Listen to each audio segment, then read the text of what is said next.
Assalamu alaikum, this is Dr. Mona Al-Idrisi, author of the Muslim Narcissist book and empowerment coach for Muslims. Today's podcast will be a Q&A as a follow-up to my previous podcast about what is love.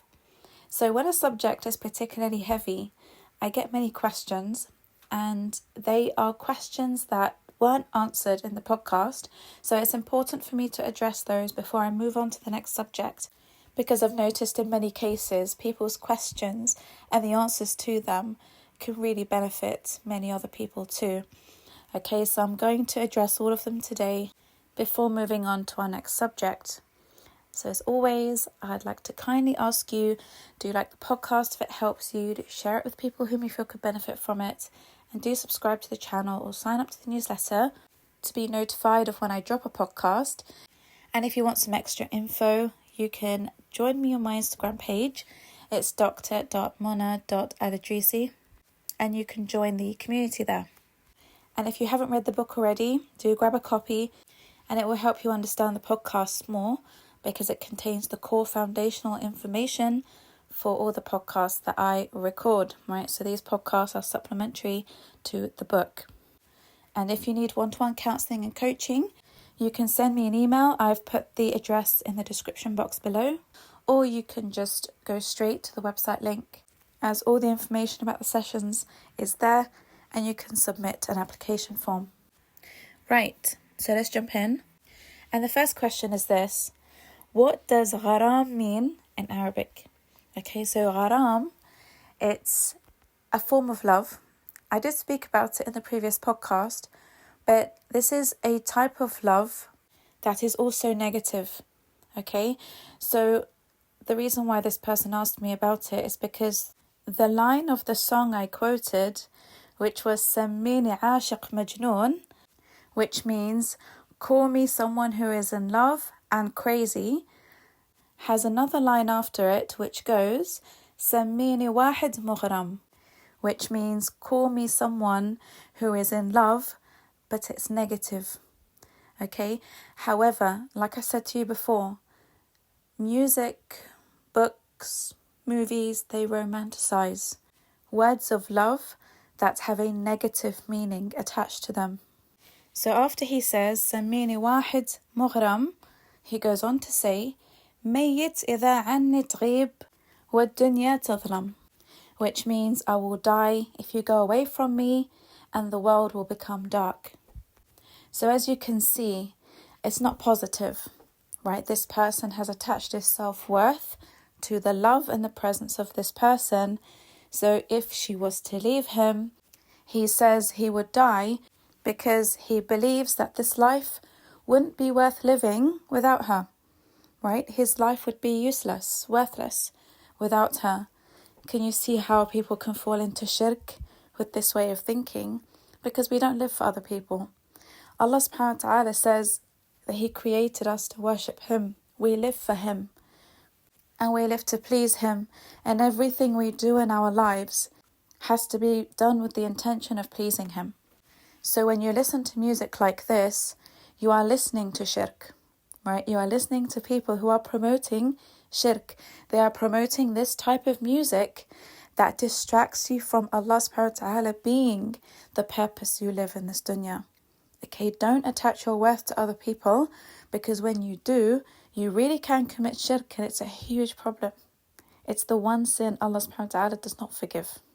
Now, many people might say, well, we're not listening to the words. We don't care about the words. We care about the beat. We care about how it makes us feel. It's a fun song. You know, they play it at weddings.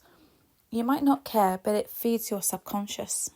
Okay, when you dance to these songs, when you listen to them, they feed your subconscious.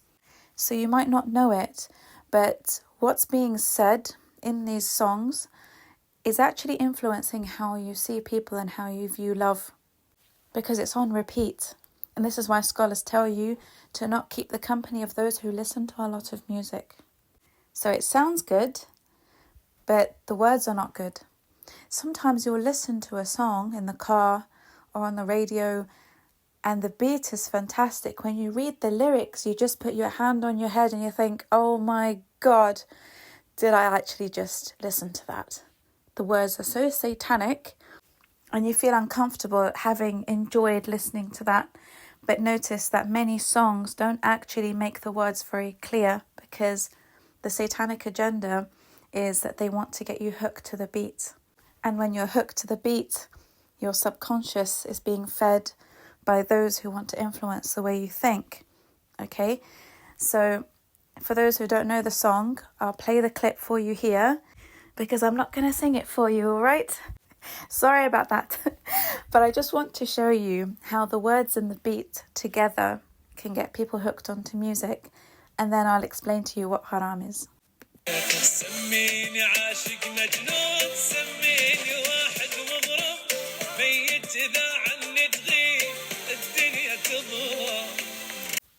See what I mean?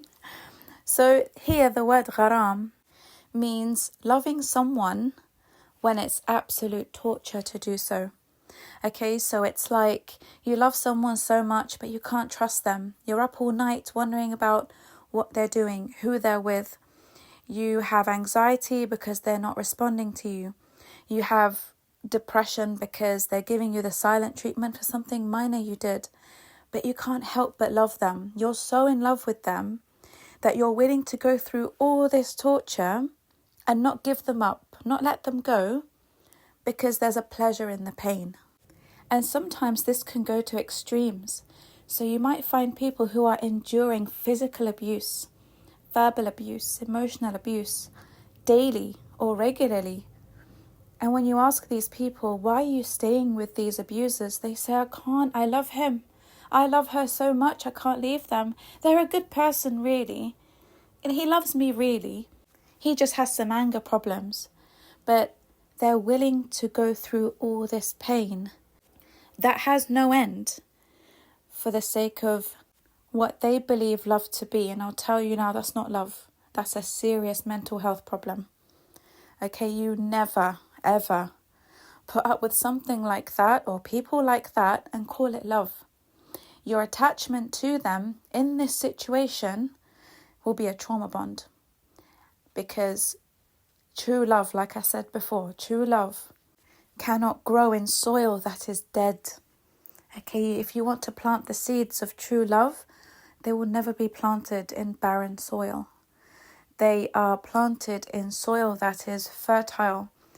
So true love comes from the right people. They come from empathic people who love Allah subhanahu wa ta'ala and the Prophet ﷺ. You try to force and grow seeds in barren land, you're not going to get anything out of that. You're going to get disappointments. You're going to get heartache. You're going to be starved even more because nothing's growing. You're so desperate for something to grow from this barren land. But these seeds aren't growing. You become trauma bonded to this person because you don't want to leave or you don't know how to leave. And the easiest way for you to be able to cope with the situation is to convince yourself that they are good people and to convince yourself that you love them. But their love doesn't make sense because their love is painful. Their love is causing you anguish, turmoil, depression, grief. All of these emotions they are forcing you to experience because of how you perceive that relationship and how you perceive love. If you come from a chaotic background, or if you listen to a lot of toxic music, you watch toxic romances, you read toxic books, you're going to believe that love is like this. He beats me, but I love him. I mean, I've had clients try and convince me that the abusive man they're with is actually a really good guy. He's a really nice guy. He's really religious. He's really and he's not normally like this. But he would kick her when she's pregnant. He would spit on her. And he would push her and shove her and throw things at her and harm her physically. But she still tries to convince me he's a good guy because she decided to go back to him. And she's now trying to convince me that she made the right decision. Now, in these cases, I don't have the ability to just put on a Spider-Man outfit and go and save her. Sometimes you've got to let people go through their own experiences, even though you know what they're going to go through. And you know that this person has love-bombed her to come back, and she's fallen for it because she wants to go back. She's using the love bombing as justification to not be alone, to not be without him. And because she's got severe codependency, she goes back.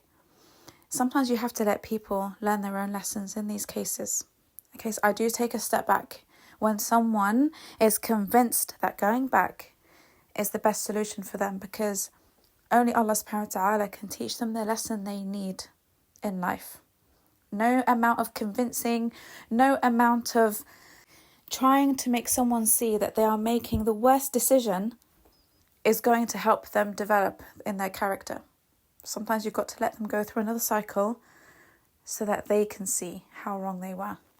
And that what they're feeling towards this person isn't love, it's not compassion, it's not mercy, because this person has no compassion, no love and no mercy for them to be treating them this way and be pulling them in to this toxic cycle. Okay, remember when I told you about the washing machine?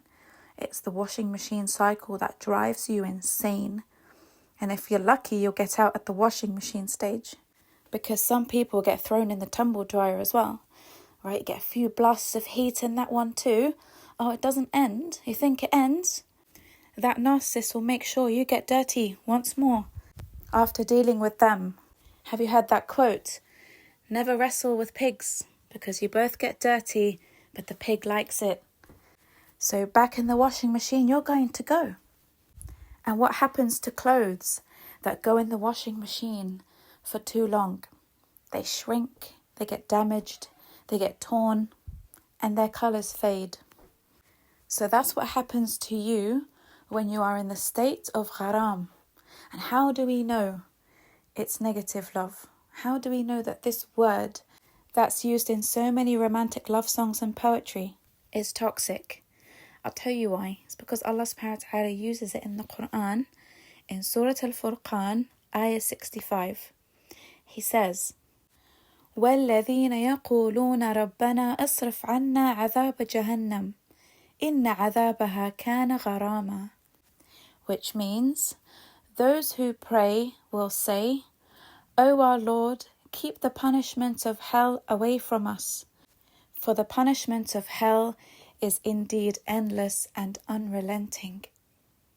Okay, so the word gharam is attached to the torture of the hellfire that's endless. It's unrelenting and it has no mercy. So if you're in a state of gharam, then you're going through hell, basically, right? It's an endless hell with the person whom you supposedly love. And Allah subhanahu wa ta'ala also teaches us in this ayah that to be in a state of gharam is a choice, because Allah starts this ayah with the addressing of those who pray. So those who pray are making dua to Allah to save them from the endless torture of the hellfire, which means those who choose not to pray will be subjected to this. Okay, so it's a choice to be in this type of relationship. Do I see that I get anything positive back from this person? No. Does this person treat me well? No. Does this person abuse me all the time? Yes. What am I doing here? That's my choice now to be here. Now, I understand that many people in a state of very heavy codependency struggle to get out of these relationships, but many of them don't want to get out. That's the toxic codependent, who again, I'm going to do a separate podcast about them. They know what they're doing, but they pretend not to know. The toxic codependent enjoys the pain that comes from their perception of love. They enjoy it. And that's why they keep going back, even when they have the support, even when they have a place to go. They always run back to their abuser. But I'll tell you honestly, they know exactly what they're doing. Okay? So that's gharam. And it will explain to you why loads of people stay with their abusers and claim to love them at the same time. So the next question is, why do Muslims teach ancient Arabian poetry if it's corrupt? So it's important for me to give you some background context here as to why this was considered to be important. So when I went to Mecca to study fiqh, translation, and Quran and Hadith interpretation, we had to study poetry first. And we looked into different types of poetry. Some of it was romantic. That's where we learnt about Qais and Layla, and Jamil and Buthaina, and some were not. Some were more faith-based, and others were political. So what you need to remember here is that before the Quran came down, the literature of the poets in those times was of an excellent standard in classical Arabic. Okay, so in order for you to understand the Quran properly, you had to study classical Arabic. And it's for this reason all the prominent scholars agreed that no one can teach Islam if they do not master classical Arabic. And you get it from poetry. Okay, so when you read poetry, you understand how certain words are used in different contexts. So you get one Arabic word and it can have 10 different meanings in 10 different contexts. So when you understand this, you will understand the Quran. So we were given loads of exercises to memorize a lot of the poetry so that when we move on to the module of studying the Quran, we'd find memorization a lot easier. So back in those times, the poets were considered to be the most literate, the most educated amongst everyone. So people used to hold them in high esteem, high regard, and they'd flock to go and listen to them, recite and compete with each other, right? So it was entertainment for them to hear the poets compete with each other, right? It's the equivalent of watching Britain's Got Talent now. So people used to really be in awe. They would think that poets were geniuses for the way they used the Arabic language to get into the hearts of people, right? You could really convince and persuade and change the emotions of people, change the mindset of people with poetry that uses the correct words, right? Poetry can be very powerful, and that's with the written word in general. Look how powerful books can be.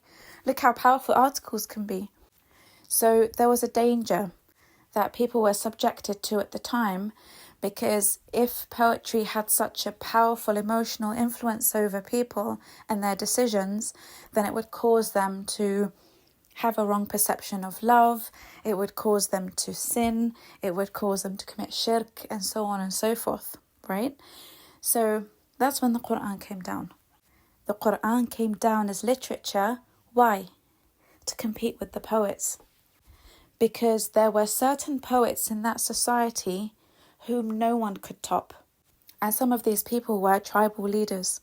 Okay, so they were really put on a pedestal for not being able to be defeated when it came to the written word. And Allah subhanahu wa ta'ala, out of his love for people, didn't want them to be influenced by the pagans. Okay, because the pagans were those who had a lot of power and they were misguiding people. So Allah knew that if he sent down literature that defeated the works of the most prominent poets, that it would convince and help and encourage people to submit to the message that the Prophet ﷺ would be sent with. So if you look in Surah Al-Isra, Ayah 88, Allah subhanahu wa ta'ala says, قُلْ لَإِنِ اجْتَمَعَتِ الْإِنسُ وَالْجِنُّ عَلَىٰ أَنْ يَأْتُوا بِمِثْلِ هَذَا الْقُرْآنِ لَا يَأْتُونَ بِمِثْلِهِ وَلَوْ كَانَ بَعْضُهُمْ لِبَعْضٍ ظَهِيرًا. Say, O Prophet, if all humans and all the jinn were to come together to produce the equivalent of this Quran, they will never be able to produce its equal, no matter how much they supported each other in doing so. So this is why the Quran was considered to be a miracle at the time of the Prophet ﷺ, because loads of poets set themselves a challenge to compete with the Quran and they couldn't. They tried and they couldn't. And as a result, many poets became Muslims, they became believers, and some of them didn't, right? Some of them who were tribal leaders of Quraysh, they were the ones who became arrogant, and they were the ones who challenged the Prophet ﷺ even more because they believed that the Quran came to humiliate them, right? They weren't able to compete with the Quran, but at the same time, they were impressed by it. But they didn't want the Prophet ﷺ, who had many followers who were slaves and poor people, to be the one who leads the society. They wanted to be the ones who were obeyed, so their arrogance took over them because they knew that the complexity of the Arabic language in the Quran was divine. They knew this. But because of their arrogance and them wanting to continue their pagan ways, they rejected the Prophet ﷺ. But they knew he was telling the truth. And what made it even worse for them is that the Quran opposed what the poets were teaching people about love and teaching people about society and politics and all these things, right? So the poets would often praise the tribal leaders, praise the pagans, praise those who worshipped idols and many gods. So the Quran opposed all of that. And like I said, because many poets were tribal leaders, they saw the Quran and the message of the Prophet ﷺ as an attack against them and their authority and their power. So they rejected what was written in the Quran, and they would not conform to the social changes that needed to take place in order for society to become a healthy one. So if you don't understand the poetry that was written at the time, you won't fully understand why the tribal leaders of Quraysh and many of the poets rejected the Quran when it was revealed. And again, this is why there's an entire chapter in the Quran that addresses the poets, because it was very significant at the time what they were trying to do to compete with the word of Allah subhanahu wa ta'ala. So essentially, you can actually look at the Quran as a work of art, the ultimate masterpiece in written word, because it's not been written with the human mind, so therefore it becomes impossible to compete with something that has been written by a God who is the creator of the human mind. So of course, if Allah is the one who is the creator of the human mind, then there is no way any human being can compete with him. My mother told me that when she was growing up in Saudi, it was a crucial part of the school curriculum that children were taught ancient Arabian classical poetry. So you won't find anyone from my mother's generation in Saudi who didn't learn this, right? They have a background in this rich literature, which is why the majority of graduates from Islamic studies come from Saudi. And my mother, alhamdulillah, she went on to study classical Arabic and Quranic Arabic. She has a PhD in it. And she was a lecturer for many, many years in Mecca University, teaching students how to understand ancient Arabian poetry and Islamic texts. So she's come in really handy with me doing this work, alhamdulillah. So one of the things she taught me was the Arabs were known to be very passionate. And they still are for the most part, but they overly exaggerate their feelings and emotions. And this is what made a lot of poetry, especially the romance poetry, inappropriate and very dramatic and very toxic, especially when they described loss and how they described the ishq and how they expressed their emotions when they couldn't marry the woman they loved. For example, the wailing and the screaming and the crying and the self-harm they would put themselves through, right? And the starvation they put themselves through and them going off in the desert until they die. You know, it's all just a bit much. But in that time, that type of drama was entertainment for people. They loved to listen to all of that.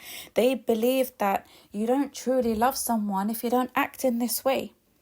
So that's why when they love, they're obsessive, they're possessive, they just become so overwhelming, but it became the norm. It was the norm to love and receive love in that way. So if he's threatening to drink poison because you haven't popped your head out of the window to see him, oh, that was normal. And if he didn't sit in a den of scorpions to show you how much pain he will endure to prove how much he loves you, oh, he doesn't love you. That was normal back then for men to do crazy things like that. It was the men mainly more than the women.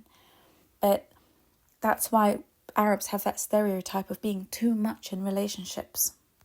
And even if they're not willing, right, in 2024, to sit in a bed of scorpions, then it will just be them constantly on your case, calling you every 5 minutes, sending you loads of gifts, pampering you, spoiling you, but in a way that becomes very overwhelming. I mean, I know loads of women now who hate to hear poetry because they're sick of it. They don't want men to write poems for them. They don't want men to write songs for them and sing to them and all that, because it's too much. But that was the norm back then. And even when they wrote about grief from the death of a loved one, they would express themselves in wailing and screaming. And again, they self-harm. Like, I can't live without this person. I need to die. I need to commit suicide. How am I going to live? How am I going to go on? So the Prophet ﷺ told people again and again and again, don't listen to the words of these poets, because they'll lead you astray and they will cause you to commit shirk after you believed. So now we can read their poems and not be affected by it in regards to shirk, because we already understand what happened back then, and we read to understand, right? We read to learn. But back then, people were heavily influenced by these words. So for a believer, reading these poems now to learn about Islamic history isn't a danger, but it is for those who are liberal. So if you look at poems written by Nizar Qabbani, for example, okay, he writes in the same manner that the poets in the time of the Prophet ﷺ and before him did. So there are still poets in our time who write in the same way. There are still Arabian musicians who use the same words and use the same language, but they're not practicing Muslims. Okay, they're not believers, even if they call themselves Muslims. And again, I take you back to the example of the song I played for you earlier, Sammini Ashiq Majnoon. This is a prime example of people who are committing shirk in music, even if they call themselves Muslim. Okay, you've got to be really careful. So the believers back then would get really disturbed at the over-exaggeration of people's emotions during hard times, especially wailing. Okay, wailing at the time of loss and at the time of death is forbidden in Islam. And you see it a lot until now. Examples are people who self-harm and wail during Ashura, the Shia. And you have people who lose someone to death and they wail and they cry and they beat themselves. And you have someone who got cheated on, someone whose wife left him, someone whose husband divorced her. She will slap herself, she will pass out, she will scratch herself, tear her clothes, scream and scream and scream. What's this? Seriously, what's this? This isn't normal healthy behavior. This now becomes a serious mental health problem. Some people actually lose their minds in grief and they act that way. Okay, like there's a fuse that goes off and it causes someone to react in a very dramatic way. Now, narcissists are notorious for this because it's not that they're insane, but they know how intimidating and how disturbing it is to see people in that state. So when they're mad at you, when they go into a rage, when they have their tantrum, they overly exaggerate it to scare you. So the Prophet ﷺ and his followers, they used to get really disturbed at seeing people express their emotions in this way. So Umar ibn al-Khattab radiallahu anhu said that the Prophet ﷺ said, "Al-mayyit yu'adhab bibuka ahlihi alayh." Okay, the deceased are tormented by their families wailing and screaming over them. So you can apply this to other situations, not just death. Because the Prophet ﷺ, he wants you to understand that khalas, this is the end of their life and they will be accountable for everything from then on. Their day of judgment has started in the grave.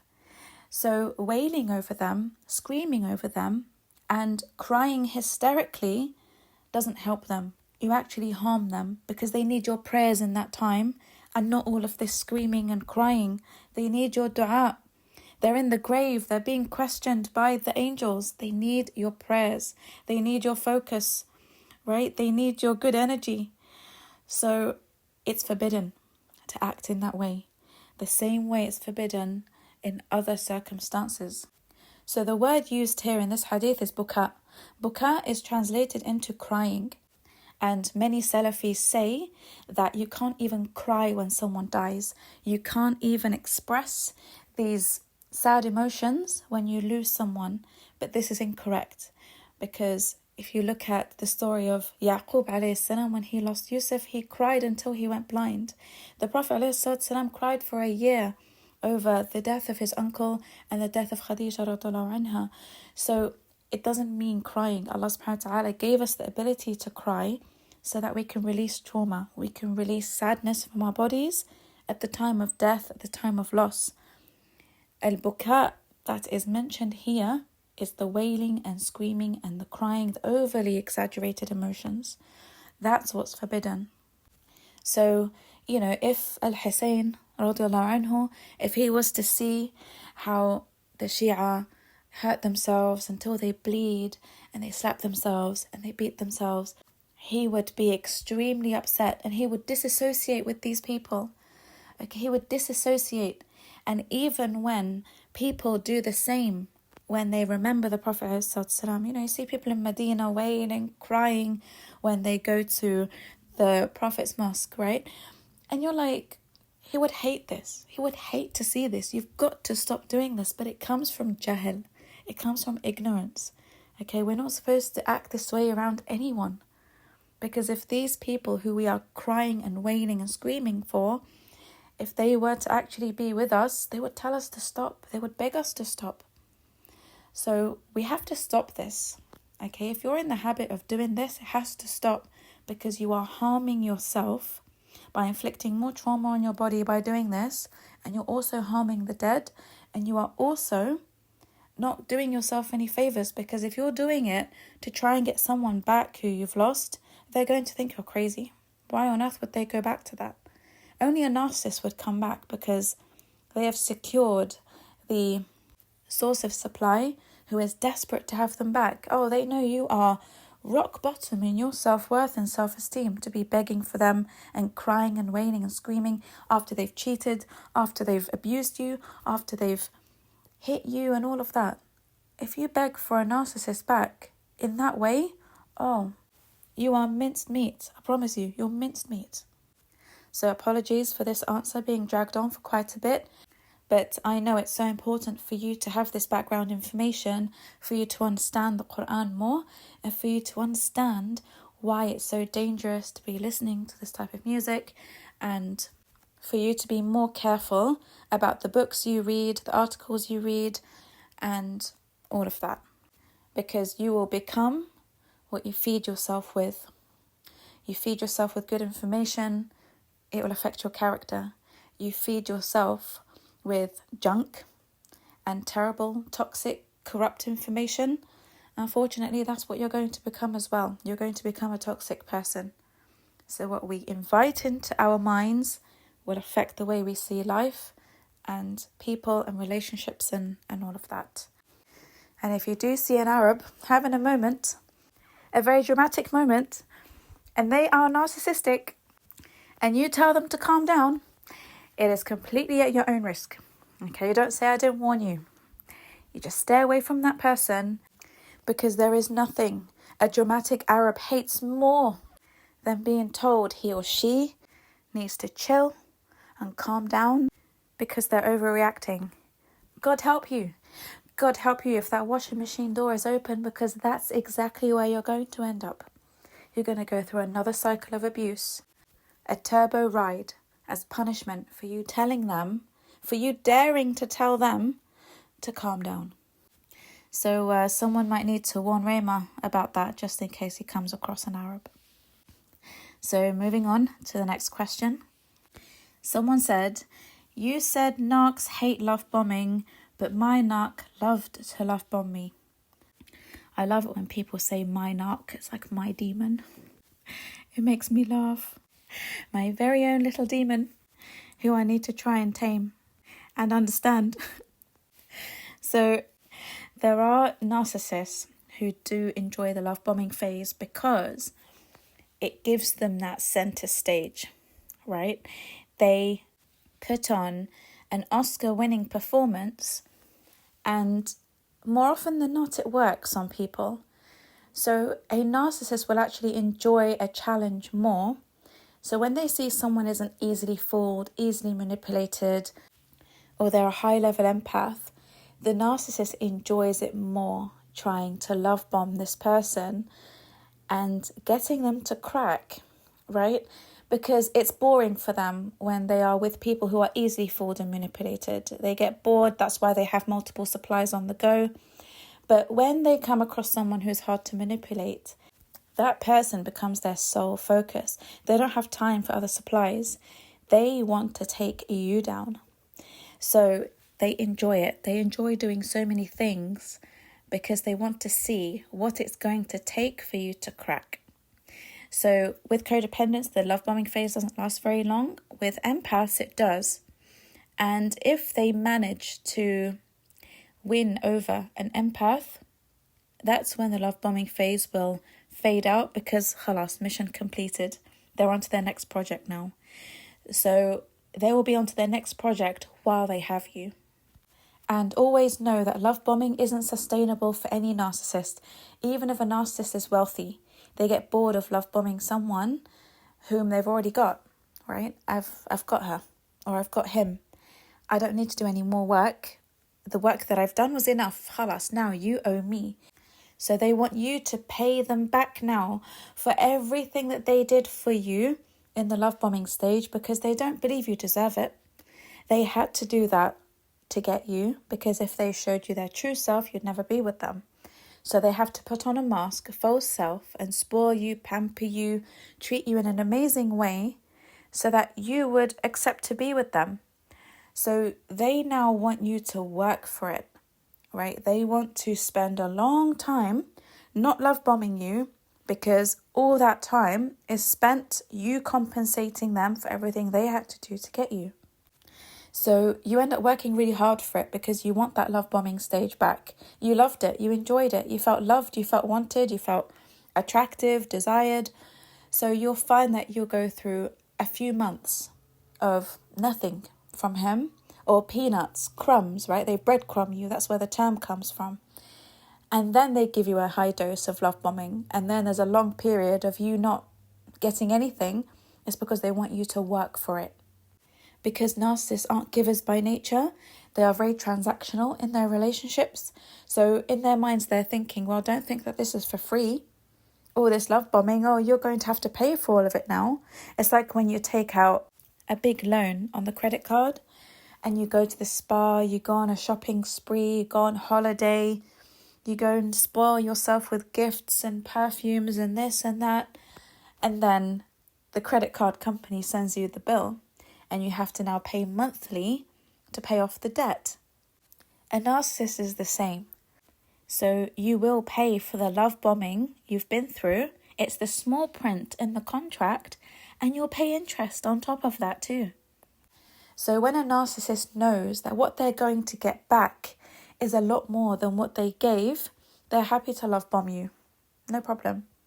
But there will come a time when it ends. And they will only love bomb you again when they have to hoover you back in or to stop you leaving. So all the times in between the hoovers and them stopping you leaving, you're the one who's paying what you owe and more to the narcissist for them to stay with you, right? That's why you run around in circles doing this for them and doing that for them, and you go out of your way to please them because you just want that love bombing back. You want that love back. You're like, it's there. I know it's there. I know he loves me. I know she loves me. I can bring it out of them again. Maybe their attention is elsewhere. No, I've got to bring it back to me. I've got to be super wife. I've got to be a super husband. And do you see what I mean? So that's what happens. That's why narcs, or some narcs, should I say, are happy to invest in the love bombing stage, even if it's not financially. It can be emotionally. It could be with their attention, their time, their energy.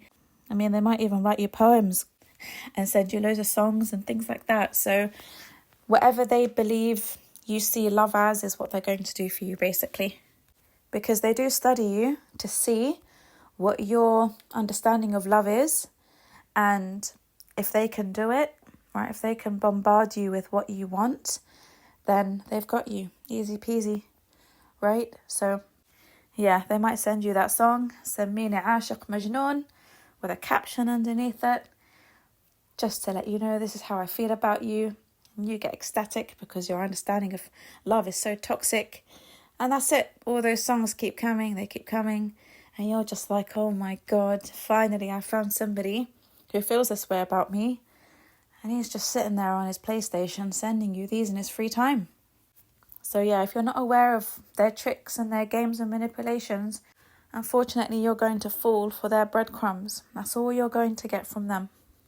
And evidence of this is later in the marriage, when they're in a good mood and they send you a music track, right, a romantic one, you get all those memories of the love bombing phase. It's just a music track that he sent you, but you get those memories again. You get that feeling of being love bombed, and you become so happy with him sending you like a YouTube video of something, and you're just like, oh, I knew he loved me. He's getting all romantic again, but he's just done the basic minimum, right? It's nothing what he's done.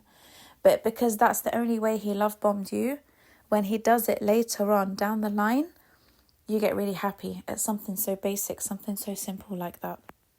And then you might rush home from work and give him a big hug and a big kiss, and you make his favourite meal, and you do this and you do that. Can you see how you end up investing so much more in return for breadcrumbs? And this leads me on to the next question someone asked, which is, why do codependents have such low standards? They have low standards with narcissists because they often go into relationships starved of what they need. Okay, so if no one sends them texts, they're going to make a big deal out of you texting them. If someone is starved from romantic words and compliments and validation and romance, right? No one sends them flowers, no one sends them songs. If you do these basic things for someone who is starved of all of this, even if it's just kindness and giving them attention, then the codependent will go above and beyond to reward this person for feeding them when they were starving.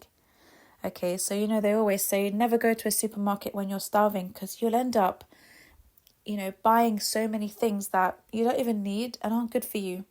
Right, you'll grab loads of unhealthy food and snacks, and because you're craving everything when you're starving. So you end up going home and either binging on food that's unhealthy, most of it will rot and you won't get a chance to eat it. You overshop and you waste money and so on and so forth, right? You get the idea. So it's not good for you to go into any situation when you're completely deprived and starved of something. You have to give it to yourself first. You've got to find a way of giving it to yourself if you don't have anyone else who can give you what you need. So this comes from self-love, right? Go back to my last podcast if you don't know what self-love is. So when you go into relationships as a heavy codependent and you've got no self-love, and Allah is not the priority in your life, the Prophet ﷺ doesn't have a place in your life, then you will be vulnerable to predators, okay? Because they can see you are desperate for validation. They can see you're desperate for attention by the way you present yourself online, right? You post so many selfies, you're dying for compliments, you're dying for people to comment, you're dying for likes. Narcissists can tell when someone has very low self-worth and self-esteem, and they are desperate for the validation of others. And that's why loads of codependents get narcissists coming into their lives, because narcissists can sniff this from miles away. Okay, they can tell just by looking at your social media profile that you are codependent and you are desperate for attention. So they give it to you. They give you the compliments you want. They see loads of selfies and they're like, oh, bless her. She wants loads of validation, loads of compliments. I'm going to tell her all the time she's beautiful. And with something so simple, a codependent woman can fall flat on her face in love with this toxic guy because he's giving her what she wants when she's starving. And sometimes this starvation can also be financial. It can be many things. Codependents know what I'm talking about. So you're putting yourself at risk when you go into a relationship starved. You will only get peanuts. You'll only get breadcrumbs. You'll get below basic minimum sometimes, because this narcissist knows that because you're in starvation mode, the bare minimum will be good enough for you. When you go into a relationship healthy and you're full and you've given yourself what you need, and now this person becomes like an asset to your life, an extra joy in your life, the standards are higher. So that person can't get away with giving you bare minimum when you've given bare minimum to yourself and more. So when you go into a relationship like that, you actually help someone to become better and raise their own standards in what they can give and what they can do for someone whom they respect, value and love. When you're codependent, narcissists will never do this. That's why even when they're wealthy, they will not give you anything. They'll be so stingy with you because you're in starvation mode. So they're like, well, why should I go out of my way and spend big money on her when she would be so grateful for bare minimum? He's like, I'd rather save my money, thanks. I'd rather pocket it and spend it on the latest BMW for myself and the latest this and the latest that. But you, oh no, you can go and get yourself, clothes from Primark. And you will be super happy at him giving you money to go and get clothes from Primark. You see, when you have that mentality, when you go into a marriage, you lose big time. Even if you marry a wealthy man, you're not going to benefit financially and you're not going to have that luxury lifestyle because he doesn't see that you have that standard for yourself. And that's why so many women are married to wealthy men and they still live like poor women. I've seen it. I've got clients like this. And the only time he does something to make her look like she's living well is during an event, Eid, because he wants everyone to be like, wow, look at this lifestyle he's providing for his family. But in home life, he doesn't do anything for her. He doesn't buy her gifts. Like in private, he doesn't do much for her. But in public, he might do. Some of them don't even do that in public, right? He's like horrible, the horrible type of narc. But there will be men who make it look like they are the best husbands and they're giving their wives a good share of their wealth to look after themselves. If you're codependent, if you don't know how to ask for what you want, if you don't know what your worth is, if you do not know how to raise your standards and accept the life you deserve, trust me, you're going to live a poor woman with a rich man. Okay? And that goes with everything. He won't give you attention. He won't give you his time. He won't give you his care because he's like, she's happy with basic minimum. That's why you have to heal before you get into a relationship, especially if you've divorced and you come out of a toxic relationship. Don't jump into another one because you might be so happy you landed yourself a doctor, a lawyer, an engineer, whatever. But if you're still codependent, entering that marriage, you're not going to benefit from that. Because narcissists will always take advantage of women who don't ask for much. They love it when you don't ask for anything. And they will praise you for not asking for anything. Okay, because they're stingy and they don't want to spend on you. And they want you to keep your standards very low so they don't invest much in you. Always work on yourself and heal yourself before you get into any relationship, because you might not be so lucky, right? You might not be so lucky to find an empathic man who's going to look after you and help you heal and help you understand that you deserve a lot more. Not everyone gets that.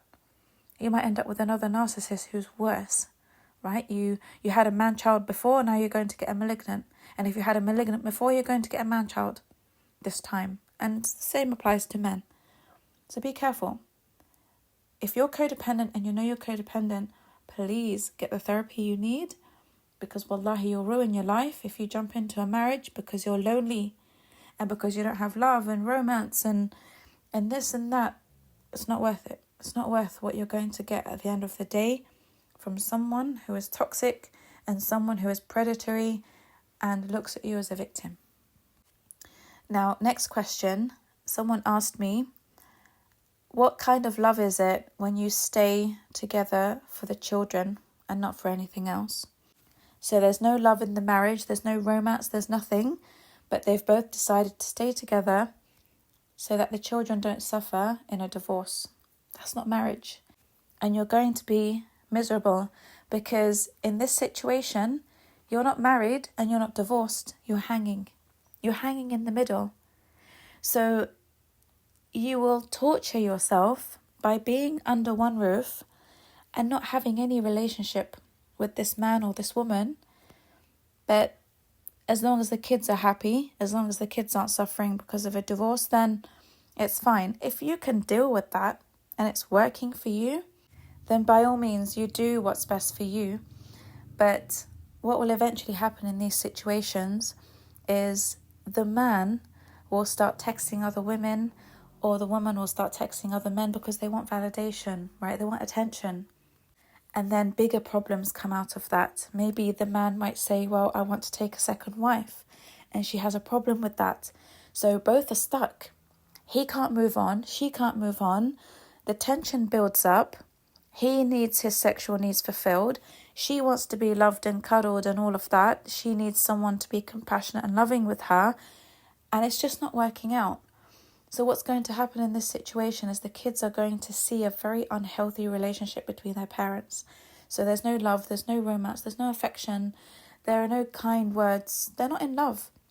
And the kids will start to normalize this. And they will normalize a husband and wife sleeping in separate rooms and not really talking to each other and having separate lives. And the father's doing his own thing, the mother's doing her own thing. They don't really, do much as a married couple. They don't go out on dates. The mother doesn't dress up because there's no intimacy, going on. So the kids are watching and they're thinking, wow, is this what marriage is like? They'll either get put off marriage or they will normalize this as adults and they will have something unhealthy themselves. So I never recommend that if there's no love at all, like there could be respect there, which is fine. Like I said, if there's respect, you could maybe navigate it if your kids are older, but it's not healthy for children to see a marriage being like this. And I know some people can really pull it off. So, the respect you show each other in front of the children can be healthy, even if you don't love each other. If you manage to do that for the sake of keeping the family together, you could do well and you could not damage the children in the process. But if there's no respect or little respect and there's no love and there's resentment and bitterness between you two because you're only staying together because of the kids, you can't stand each other, you don't want to be in that home, but you feel guilty if you leave, that relationship, you're better off divorcing. You're better off divorcing and living in separate homes and allowing kids to experience maternal love and paternal love. They need to experience it properly. And they can't when they're under the same roof as both of you who are toxic to each other. You won't be able to give your children what they need because you are so preoccupied with the bickering that's happening and the arguing and all of that and all the fighting. So it's better for children to see a happy mother living in a separate home than see her upset under the same roof as their father who doesn't love her, who doesn't want to be with her, but he's clearly there for the children. And sometimes he might even say it out loud. I'm only here because of you. You can see your mum's toxic. You can see your mum's this. He'll complain to the kids, or she will complain to the kids about you. I'm only here because of you. I love you so much that I could leave if I wanted to, but I don't want you to come from a broken home. The kids sometimes are told this. Okay, look at your mother. You see, this is why we're living like this. And if she continues this way, I'm going to leave. It's just toxic. When you're with a narcissistic, immature man or an immature woman, they're going to drag the kids into your problems. And they're going to tell the kids what's going on. And they're going to tell the kids that I'm only here because of you. So what does that teach them about marriage? It doesn't teach them anything healthy. It teaches them that marriage is toxic. You're stuck with someone when you're married to them. And, why would I get married when I'm older? So many people don't want to get married because they were raised in homes like this. Man children and women children especially, if they saw a toxic relationship between their parents, they grow up not wanting any commitment. And they might be happy being your boyfriend or girlfriend long term, but as soon as you mention marriage to them, they'll think of every excuse under the sun to get out of it. Because they have bad memories of marriage. They don't want to happen to them what happened to their parents, amongst other things. But this is one of the major ones. Loads of man children I've spoken to and women children I've spoken to have told me this. That they don't want to get married because their perception of marriage is so distorted, so disturbed. Okay, so no, it's not love. And if it's toxic and there's no respect, I would advise you to raise them in 2 separate homes that are healthy than to keep them in one home that is toxic. Okay, I've said this a few times before, and so that would be my advice. So moving on to the next question. Someone asked me if it's possible for a marriage to ever work out between an empathic woman and a narcissistic man. Okay, so this woman is asking me this question because she feels that there is hope in this narcissistic man changing, and she is also enjoying helping him with his healing journey, even though she's suffering quite a bit in the marriage. And when I say suffering, I mean she's not getting her needs met by him. Okay, and that could be on various levels. So the simple answer is, it is possible for an empathic woman to make it work with a narcissistic man. However, this woman is not an empath because she's not getting her needs met in the marriage. So if she is allowing him to trample all over her and she is sacrificing herself and her life to help him on his healing journey, but she is losing out in the process, then she will be codependent. And a codependent woman will always become a martyr to a narcissistic man's needs. Okay, so she might do it for the sake of Allah. She might do it because she believes that's what nice and good people do. But when you allow someone to take away your rights from you, and they enjoy watching you help them and sacrifice everything in your life to help them, and they see that you are foregoing all of your needs and all of your rights and everything you want in the marriage because of them, because you'd rather see them happy, I promise you, they will never respect you for that.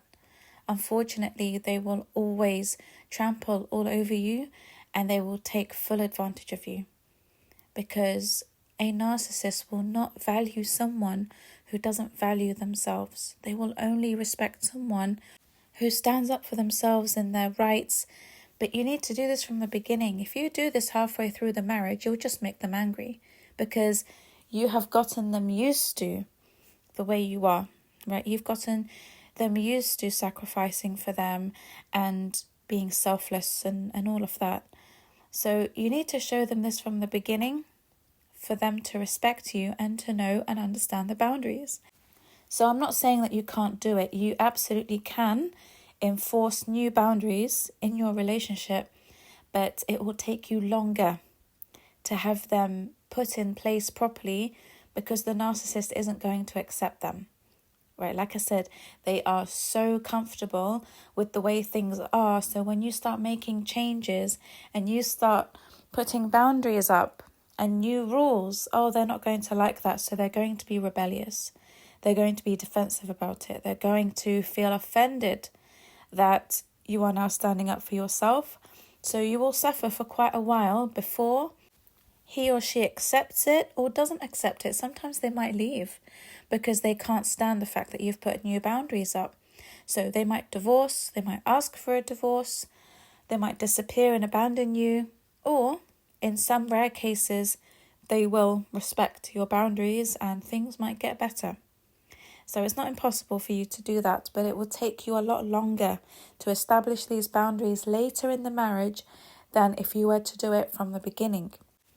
And those who usually do it from the beginning are empathic women who have self-confidence, they know their value, and they have boundaries. Okay, they don't accept bad treatment and disrespect from people. These are the types of empaths who low-level narcissists need in their lives to improve. Okay, so I'm not saying it can't work. It can, but you need to be a tough woman to do it. Okay, you need to be tough because a narcissist will always try to challenge you and push your boundaries. But if you're aware of what they're doing and if you're aware of their manipulation, you can always stop it. And when you stop them from doing that and abusing you, you help them to get better. Okay, so I'm not talking about women who go into a marriage knowing this person is a narcissist. No, it's the empaths who go into a marriage and then find out that the person whom they're with turned out to be a narcissist. So this type of relationship can only work out with a certain type of narcissistic male.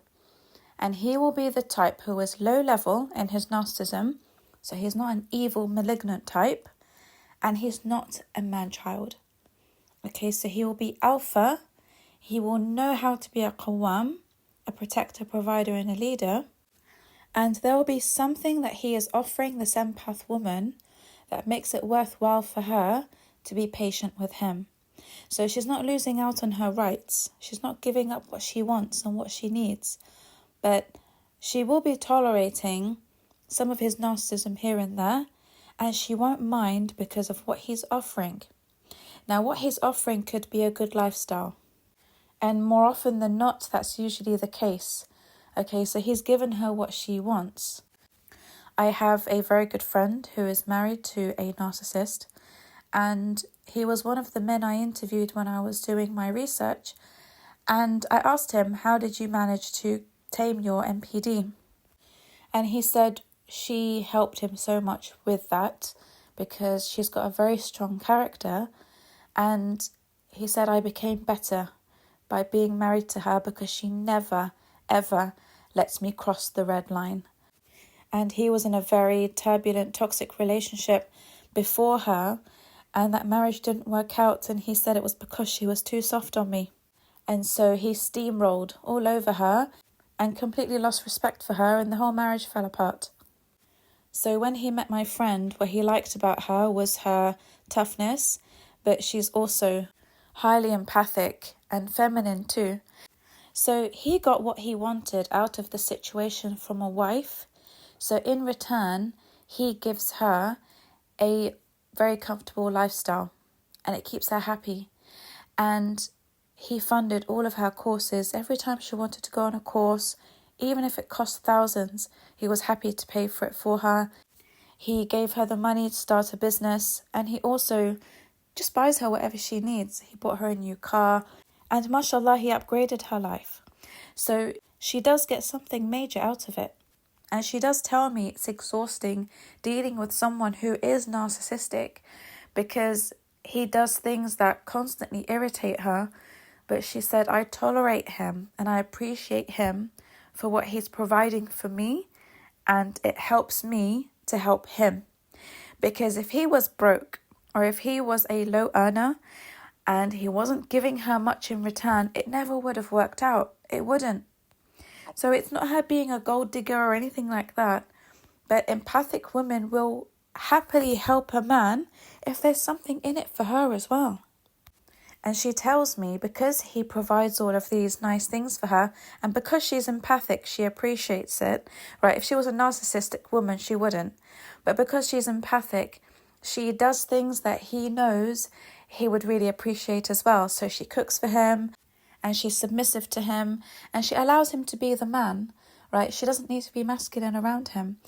So this is why it works. When a narcissistic man is alpha and he's trying and he's getting the therapy he needs. This guy did get the therapy as well. And when he's just making his own efforts to change and become a better person, an empathic woman will be patient and she'll stay with you. Okay, she'll stay with a man who is narcissistic, but he's trying and he's working on himself because she can still respect him as a man.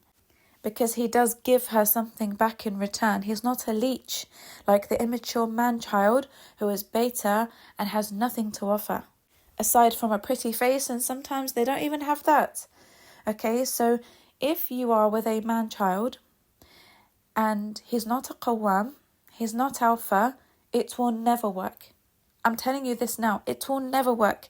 Even if he has money, there are men who have money and they have no idea how to be responsible with that money, and they're not providers. They are stingy as hell.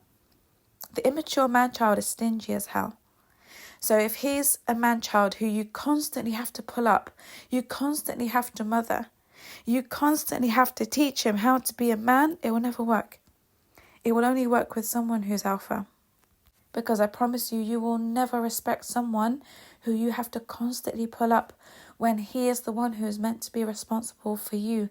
He's the one who's meant to be taking care of you, and he has to have the leadership role and all of that. So when you're in that position and you're constantly feeling like you've got to pull him up, you've got to stop him from drowning, you've got to save him all the time, what love are you going to have for him later? You will never respect him. That love you have for him in the beginning will turn into resentment and disrespect. And the immature man-children rarely get therapy as well when you're with them. They believe they can get away with so much because you've accepted them. They get very lazy. And they just don't know how to be protectors. They don't know how to be leaders. They weren't raised to be that way. These are men who shouldn't be getting married because their priorities should be directed at getting the therapy they need and also learning how to be a qawwam. And they need to be learning about what Islam teaches them about this. They need to be in the environment of people who are real men so they can learn from them. They need mentors. They don't need wives. So whether you're empathic or codependent, you're really going to suffer with this guy because this guy self-sabotages everything. And he will really resent you if you have expectations of him to provide for you and to work harder to give you what you need in the relationship. They have a grandiose sense of entitlement, these boys, and they don't want to give back in return. They really don't. They're so lazy, they don't want to give anything back because they believe that, you knew what they were like from the beginning. Why are you asking them for things now? Why do you have these expectations of them? So it won't work. It won't work with this kind of guy. You'll be wasting your time. Okay, he has to be a qawwam and he has to be someone who's working on himself. And he also needs to be making an effort to be in a good environment socially.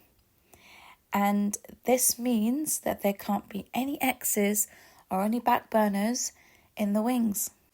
So I'm going to use an example from Disney to explain to you how this can actually work. And yes, it's a cartoon, but the psychology behind it is spot on. So let's look at the story of Beauty and the Beast. Okay, Belle is a highly empathic woman.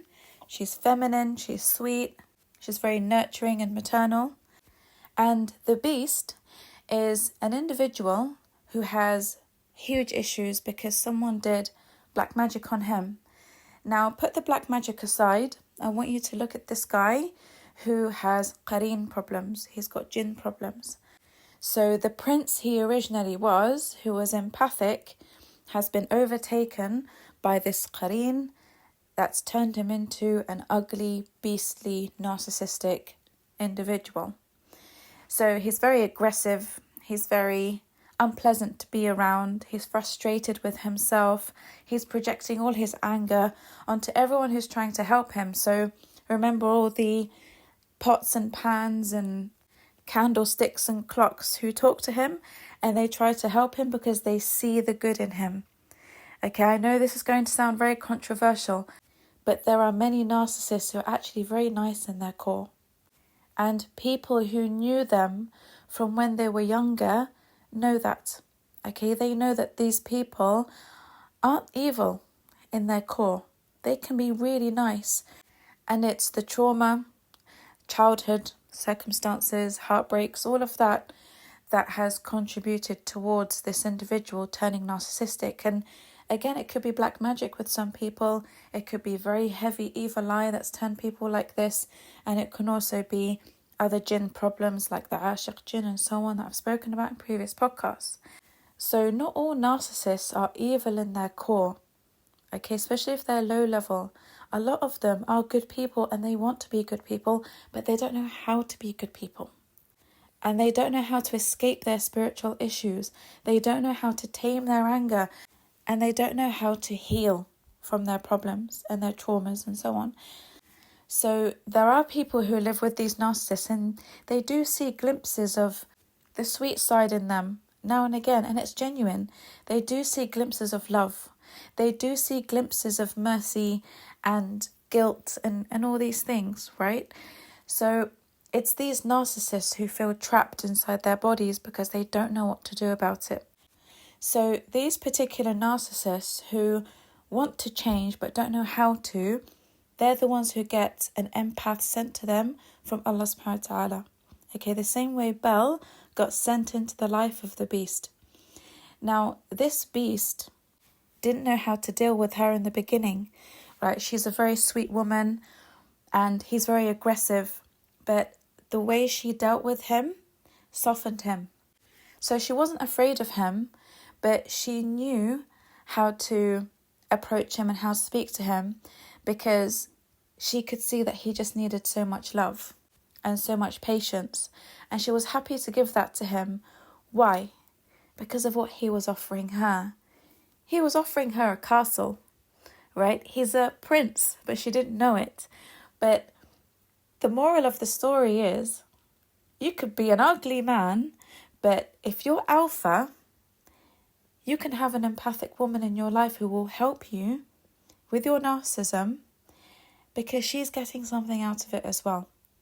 So she's living in a beautiful castle and he's protective, right? When she was about to get attacked by wolves, he jumped in to save her and he got injured, but he didn't care because as long as she was protected, it was okay.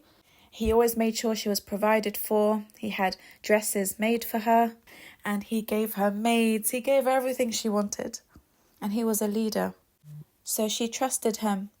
And he was also very generous because remember when he gifted her the library, and it was a huge library, after knowing and seeing that she really loves to read books.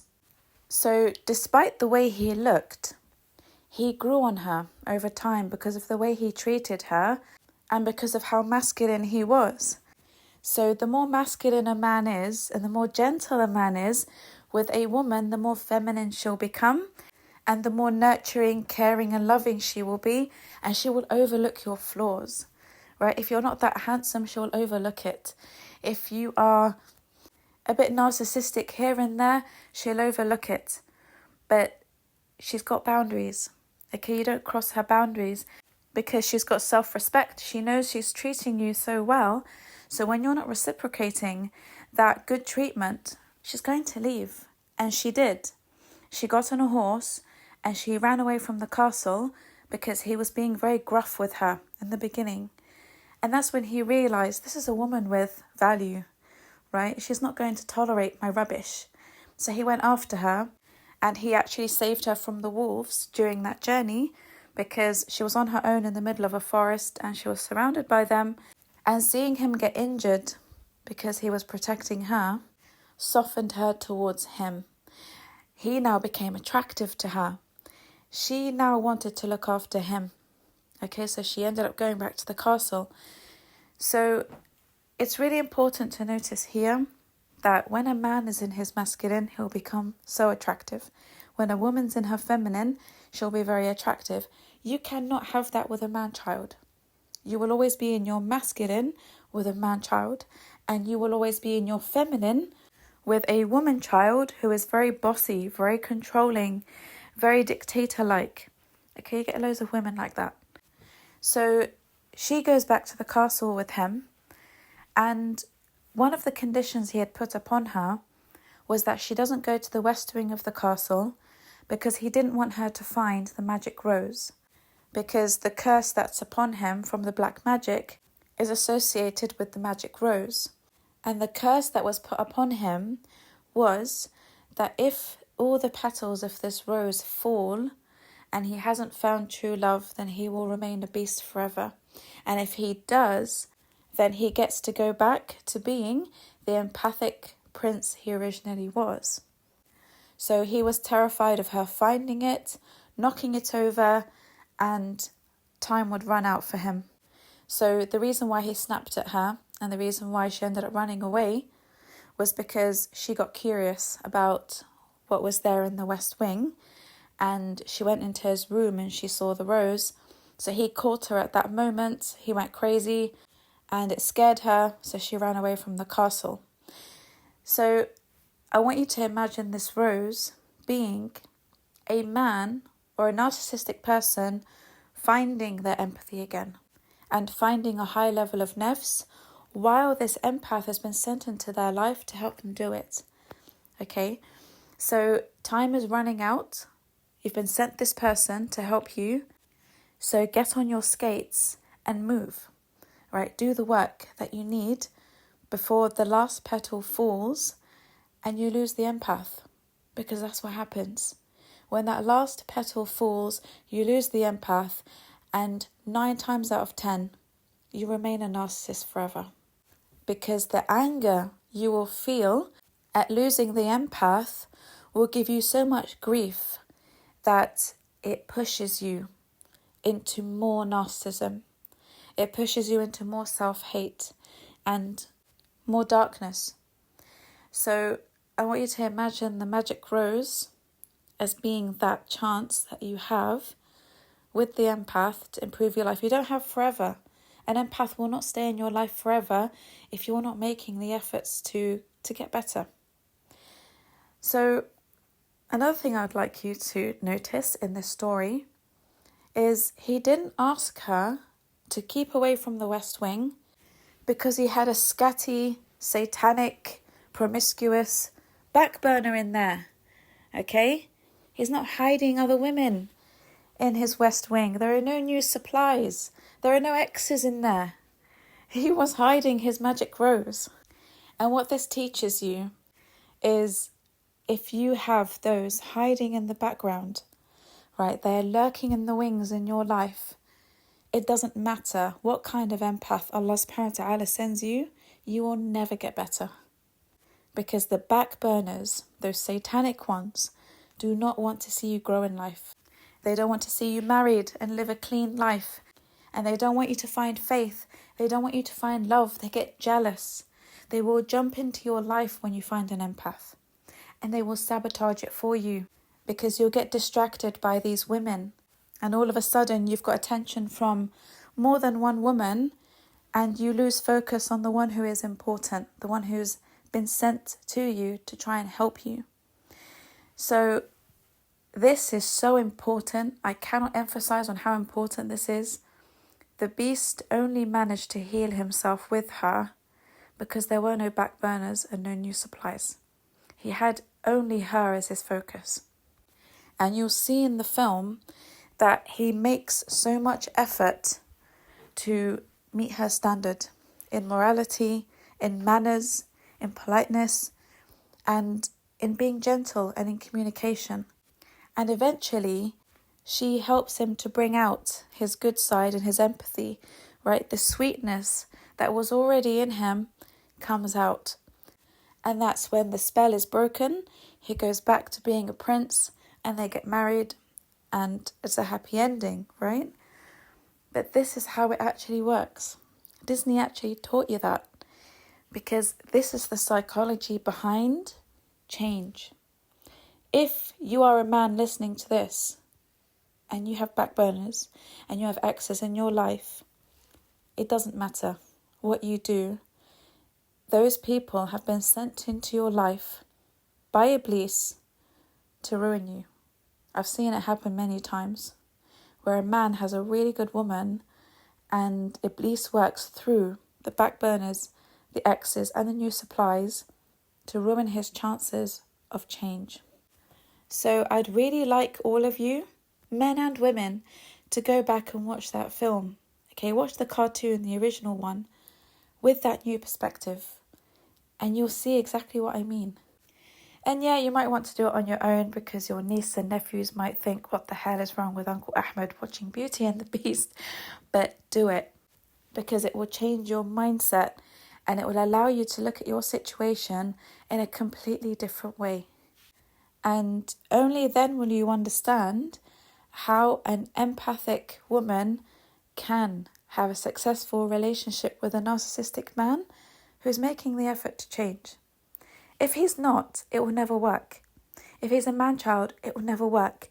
If he's malignant, it will never work. It will only work in this case.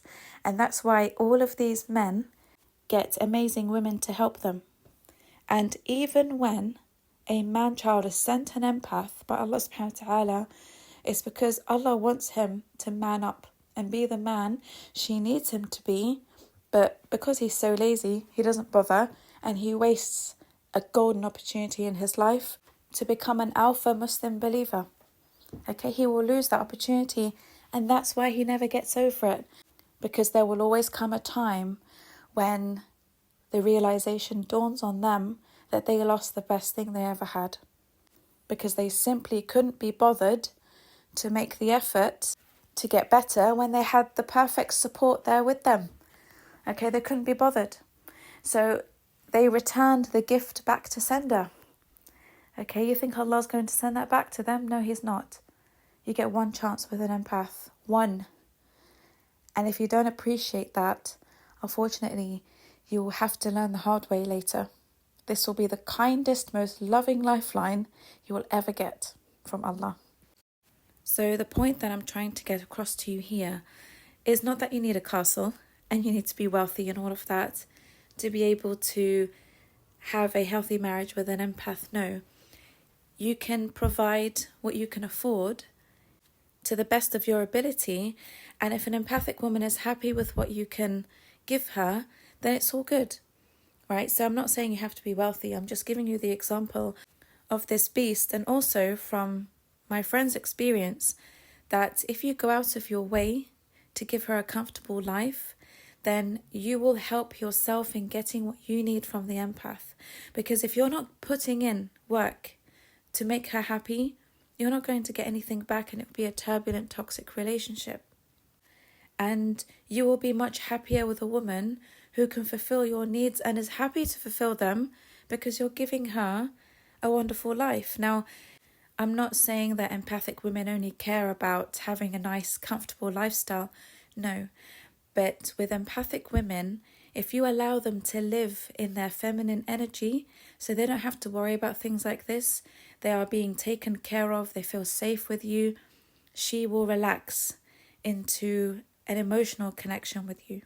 So she will be able to give you what you need emotionally, and she will be able to receive an emotional connection from you as well. And you will find it easier to build an emotional connection with her, which is the most important thing to an empathic woman. And you will bond over this because there's now a healthy balance of rights and duties and responsibilities and love and care. There's a good balance of it. It's not one-sided. There's no oppression because there's a mutual benefit. And in these situations as well, when the empathic woman is religious, he will become more religious because he wants more of her empathy. He wants more of her feminine energy. He wants more of her nurturing and love. So he will be more likely to be inspired by her later in the marriage as well, because he wants to bond with her when it comes to spiritual matters. He wants to bond with her when it comes to her family and so on and so forth. And that's how the relationship becomes better and it improves when there's a mutual benefit. Okay, so just because a woman is empathic does not mean that she does not want a good standard of living, doesn't mean that she will accept a broke man so that she can help him and fix him. No, that's the completely wrong understanding of who an empathic woman is. An empathic woman has high standards and she will want the best for herself. Okay, and if you can't provide that for her, she's got no incentive to put up with you and be patient through your healing journey. Right, you've got to give her something that's going to make it worth her time, worth her energy, and worth her love and investment. Because if she's not getting anything in return, I promise you, it will never work out. I can't say this enough. Empathic women have high standards, and you need to be able to meet them if you would like their help and support. Because you know you can get it from them. You know they have what you need. So it's only fair that you give a woman something that makes it worth her while. And when she does that, she won't feel bitterness towards you. There's no resentment. There's no anger. She will be able to give you what you need, and things can only get better. And this is how an emotional, romantic connection is built between an empathic woman and a narcissistic man who's working on himself. So the mawaddah will start to grow between them. Allah subhanahu wa ta'ala places this mawaddah in the hearts of people who have joined together for his sake. So he's working on himself because he wants to be a better person, and she's doing her best to help him. There is a mutual benefit. So Allah subhanahu wa ta'ala is pleased with this, right? He's pleased with him and he's pleased with her. So he places mawaddah between them. Okay, so look in Surah Ar-Rum, ayah 21. It's the verse everyone knows. وَمِنْ آيَاتِهِ أَنْ خَلَقَ لَكُم مِّنْ أَنفُسِكُمْ أَزْوَاجًا لِتَسْكُنُوا إِلَيْهَا وَجَعَلَ بَيْنَكُم مَّوَدَّةً وَرَحْمَةً إِنَّ فِي ذَلِكَ لَآيَاتٍ لِقَوْمٍ يَتَفَكَّرُونَ. And one of his signs is that he created for you spouses from among yourselves so that you may find comfort in them. And he has placed between you compassion and mercy. Surely in this are signs for people who reflect. Okay, so Allah subhanahu wa ta'ala is telling you here that if you're working together for his sake, if you're working to get better, Allah will allow this marriage to work between these two very different people. It can work and you can be happy. Because this is how a narcissistic person will regain their empathy, and this is how an empathic person will gain rewards for helping someone heal and someone to come back to their fitrah. And from here a narcissist can develop genuine love for the empath who is helping him. I'm telling you it's possible. MashaAllah, I see my friend's husband adore the ground she walks on. So Allah subhanahu wa ta'ala says, إِنَّ فِي ذَلِكَ لَآيَاتٍ لِقَوْمٍ يَتَفَكَّرُونَ. The last word, يَتَفَكَّرُونَ, is not just for those who think, it's for those who deeply think. Okay, so you have يُفَكِّرُونَ, those are the people who think. But يَتَفَكَّرُونَ, when you add the ta in the word, يَتَفَكَّرُونَ are people who deeply think. Right? This isn't for people who, they don't use their brain in these matters. It's for people who are deep thinkers and they understand that this is how you need to do things to achieve mawaddah and rahmah. Not everyone knows this, right? You've got to be a real deep thinker. You've got to be smart to understand that if I need to get what I need from someone good to improve in my life and have the family I've always wanted, then something's got to give, right? There's something I have to invest in this as well so that it can work. And a high-level empath woman will never accept someone who can't meet her standard because she's also thinking about her future children, right? She wants someone who is able to provide her with a good life so that she doesn't have to work, so she can stay at home and raise children and, she can take care of things in the way she's meant to. So when you marry someone who's not competent and he's narcissistic and he can't provide you with a good life and he's stingy and all of that, but he expects you to help him, he expects you to be very empathic with him and support him, it's delusion, right? It's complete and utter delusion. And the same goes for narcissistic women as well. If you want a good, high-value, empathic man to help you and help you heal and support you in your journey and life with your deen, with your character, with everything, something's got to give. You've got to be able to meet his standards as well. He's not going to accept having a lazy wife. He's not going to accept having a wife who wants to be in her masculine energy, who's not working on herself. She's not making efforts to improve. She's not really investing into this marriage in the way he needs her to, because he's got needs as well. And sometimes those needs are deeply emotional. If she can't meet them, he's not going to take on a project or a child or someone who's a rebellious teenager in her behavior. It's not worth it for him. It's not worth it for him. So if you are a narcissistic woman, you would have to meet his standard for this to work so that you can achieve mawaddah, rahmah and sakan in your marriage. Okay, so everything I say can be applied to both men and women. When I speak about men, I'm not excluding women and vice versa. It's just sometimes I will give an example based on the question I was asked because it's about a man or it's about a woman. But you can always apply it to your own situation. Okay, so I really wanted to make that clear. It is very dangerous for psychologists and people on YouTube and whoever speaks about narcissism to say that narcissists have no hope in changing, that narcissists can't change for the better, and that they're stuck with their disorder and cursed for life, doomed for life. It's dangerous for people to say this. It's wrong. Allah subhanahu wa ta'ala is more merciful than all these people who are saying this. Okay, there's always a way out. There's always a way to change and improve.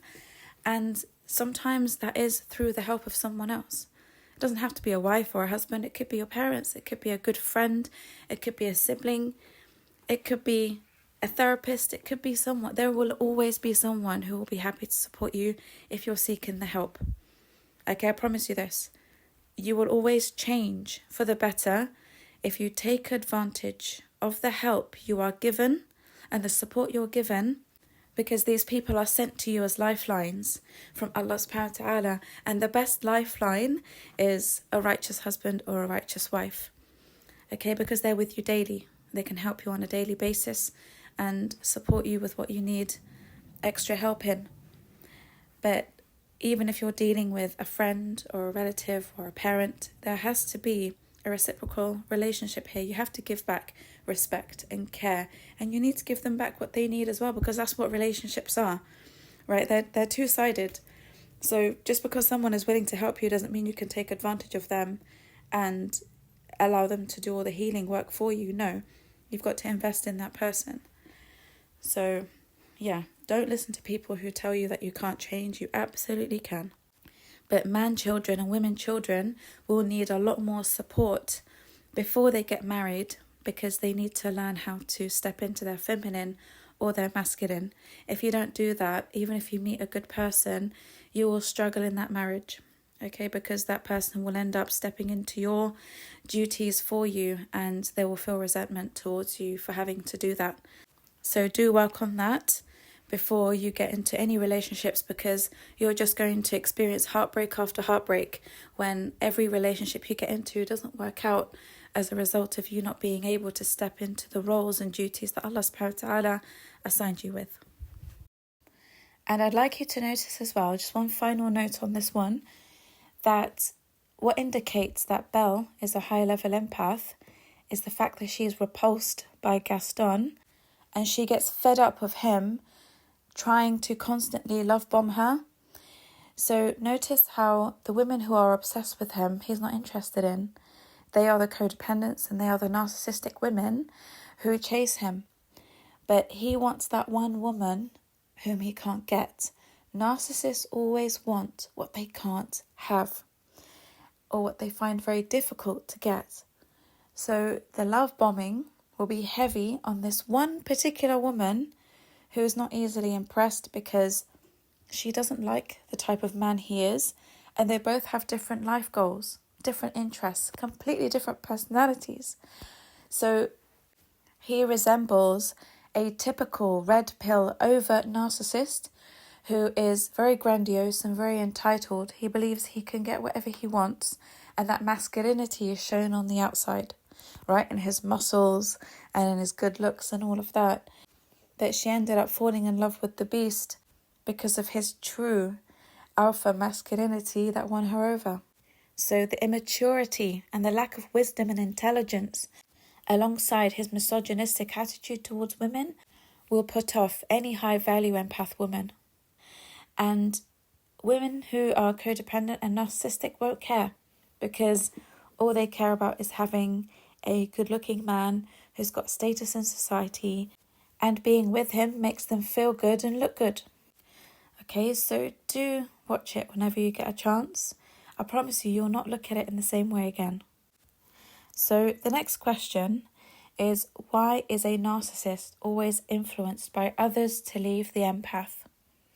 Okay, and the simple answer for this is jealousy. When a narcissistic individual, and even an empathic individual, when they get an empath, husband or wife, most people around them will be jealous, especially if they are stuck with a narcissistic partner, or they're not married, or they can't believe that someone like you with MPD managed to get a high-value empath woman. They are so jealous of you, and they will use any information you give them about your relationship with this person to ruin what you have. Okay, so a huge mistake narcissists make is they tell their friends everything about the empath. And when you tell them everything about the empath, you will end up telling them the good and the bad. So they will cling on to the bad, and they will start to tell you things like, oh, she sounds like a psycho, oh, she sounds controlling, oh, your life was better before, oh, you're getting strict, oh, you're becoming religious, oh, you're becoming boring, you're not fun anymore to hang around with, you're this and you're that. They start to plant seeds in your head about the empath until they talk you out of the relationship. So you're not saying the bad things about the empath because they really are bad. You're looking at the situation and you're turning it into something negative.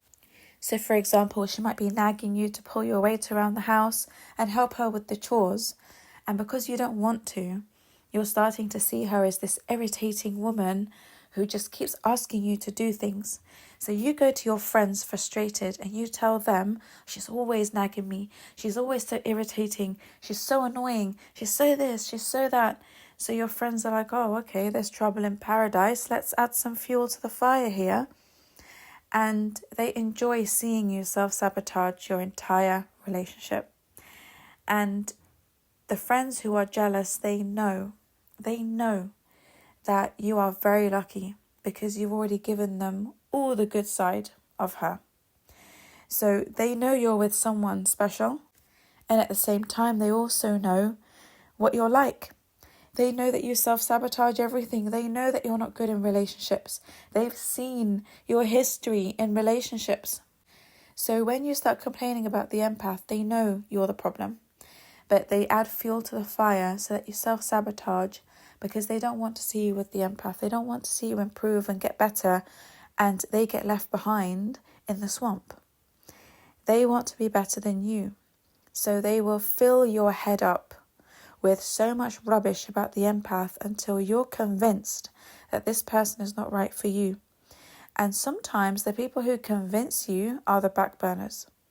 Okay, the jealous backburners who now want to be with you, they're the ones who fill your head up with toxic rubbish about the empath until their demonic mission is complete. Now, the good people around you who want you to do well in life and they want you to be happy with this empath, they will not understand for the life of them why you would abandon the empath and your entire relationship with her and then run to a toxic backburner, because 9 times out of 10 that's what happens. Okay, when a narcissist disappears after everything is going so well, all of a sudden he's like, I can't do this, I'm not ready for this, I need to work on myself. Poof, he disappears. He's run back to a backburner. I hate to break it to you, but that's what happened. They go back to an ex who brainwashed them, or they run to a new supply who is easier to be with. So the new supply doesn't want what you want from them. They're easier. Not better, they're easier. So they will either get manipulated by an ex backburner, or they'll get manipulated by a new supply who they met while they were with you. So if that happens, good riddance to them, because they are so blinded by demons and they make the worst decisions for their life, and everyone can see that they are influenced by demons but them. When that happens, you have to let them go, because holding on to someone who has backburners like that, who are very manipulative and use supplies, it's a disaster. It's a complete disaster. You'll never have peace of mind. Eventually, he will always, or she will always, run back to one of them, because their demons are constantly working together to sabotage the life of this man who's trying to heal, or this woman who's trying to heal.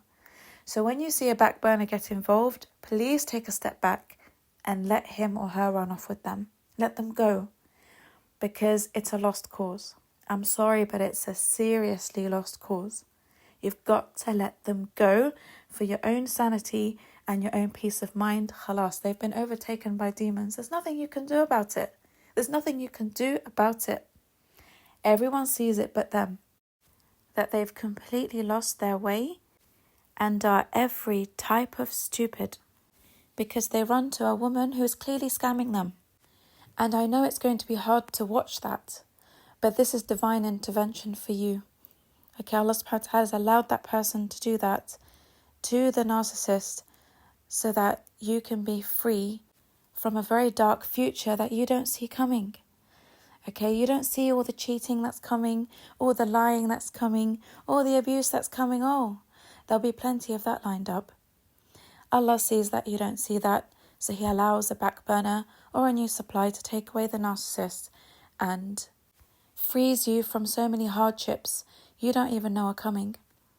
So again, this is why I tell people, if you want to change, you can't have back burners and you can't have other men and women in your life in the background, because this is what happens every time without fail. Eventually there will be a demon who wins over you and you will lose the best thing you ever had.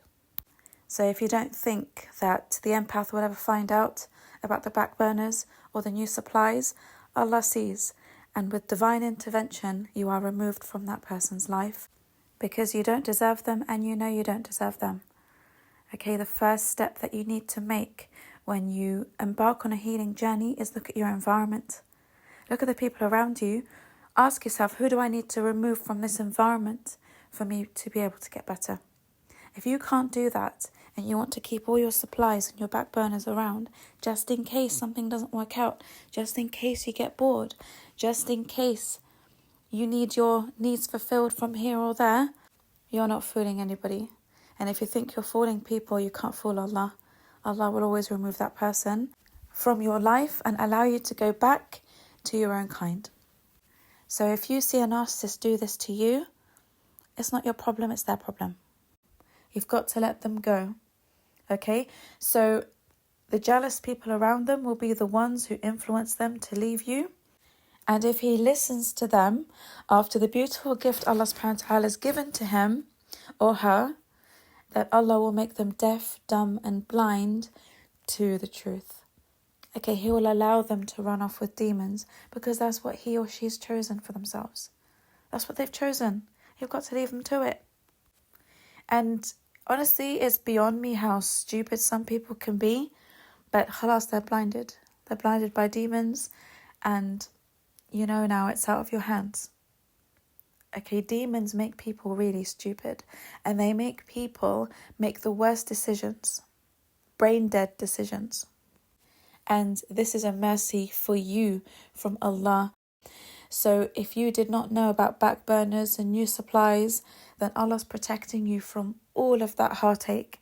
So it's best for you to have one major heartbreak when you find out that they've run back to an ex or they've disappeared or they've gone to a new supply. Then be married to them, have children with them, and then that happens to you. Okay, so if it's happened to you before you've married this person, alhamdulillah wa shukr. If it's happened to you before you've had any children with this person, alhamdulillah wa shukr. Yeah, Allah sees what you don't see. Allah removed you from that situation and let them go back to their own kind because He saw things you didn't see and He heard things you didn't hear. Okay, you've got to trust in Allah's plan. When a man or a woman become completely blinded to your value and the blessings they have in their lives now that you're with them, and they prefer to run back to the filthy swamp, let them. It's not your problem. That's their problem. Let them run back to bad and toxic people because they have to learn a lesson, right? Allah will teach them a lesson with that. So let it go, and you cannot control what people do and how much influence they have over him or her, but you do have the control in enforcing boundaries so that this person does not come back into your life and hoover you. Please, for the love of God, and I can't say this enough, if a narcissist has run off with a back burner supply or a new supply and they've abandoned you and it didn't work out and they come back groveling, they come back hoovering, you do not let them back in. You slam that door in their face. You block them everywhere. You do not give them access to you. Ever. Ever. Because wallahi al-azim, if you do, you will lose all respect in his eyes or her eyes. Okay, they've only come back because it didn't work out with the back burner supply who cheated on them, treated them badly, who deceived them, scammed them. Oh yeah, when they realise all of that, when they realise what they've done, they now want their comfort blanket back. they now want to run back and resume life with the empath. No, honey, it doesn't work like that. You let a narcissist back into your life after that, then you will become as deaf, dumb and blind as they are. And you know me, I'm not one to sugarcoat. This is exactly how they see you. Okay? If you've done it before, it's okay. People learn. We all make mistakes. We all do silly things. We all do dumb things. But from today, you never allow anyone to hoover you again. Ever. Because they only come back when the other situation didn't work out for them. Even if they tell you there was no one there in the picture, they're lying. Because a narcissist can never be alone. They always come back. Always come back when it didn't work out. Okay, you're no one's backup. You're no one's back burner. You leave the back burners in the swamp with them. You don't stoop to that level. Okay? If a narcissist has risked losing you and they've run off and they believe the grass was greener on the other side, that's it. The door has to be slammed shut after them, and let all the people who talk them out of being with you benefit them. Leave them together. Let pigs play in that swamp together. Okay? Let them deal with each other. Because you're way out of their league. Right? They can't be dealing with people as refined as you. And always remember, if a narcissist fools you once, it's shame on him or her. But if they fool you twice, it's shame on you. Okay, you don't let them come into your life to fool you twice. All right, understood? We'll move on to the next question. So someone has said, when I was with my ex, I used to delay Salah and sometimes not pray at all because I would miss Salah due to talking to him and being with him. Will Allah forgive me for this? So as I said before and in previous podcasts, and it's general knowledge as well, right? There are plenty of hadiths about it, plenty of Quran verses about it. If you repent to Allah sincerely and don't go back to that, Allah will forgive you. Why wouldn't He forgive you? He wants to forgive you. So it's just about repenting sincerely and making up for it with good deeds. So even if you did prioritize someone over Allah subhanahu wa ta'ala, even if you did commit shirk, as long as you repent before you die, you're still safe. And just take it as a lesson, okay, to never ever let anyone be prioritized over Allah subhanahu wa ta'ala again, so you don't feel this way ever again. So the next question is, I fear that my love for my child is more than my love for Allah subhanahu wa ta'ala. How can I live my life without fearing that anything bad will happen to them? So it's normal for a mother to worry this much about her child, and it's also normal for a mother to love her child this much, okay, because you're pouring into them loads of unconditional love, and with that unconditional love comes a lot of fear that something bad will happen to the child. So if you're worried about loving your child more than Allah subhanahu wa ta'ala, then that's a good sign, because it means that you're conscious of it, okay, you don't want that to happen. But at the same time, I think you need to work on your tawakkul. Okay, you need to work on your trust of Allah subhanahu wa ta'ala's divine decree. Because anything can happen to your child. You need to be mentally prepared for that and emotionally prepared for that. We don't know how we're going to get tested. And for this reason, it's not good for you to be too attached to your children or too attached to anything or anyone you love. Because when that test comes, it might be so unbearable because of that attachment. So I have a best friend, and mashallah, she's got a few children, mashallah.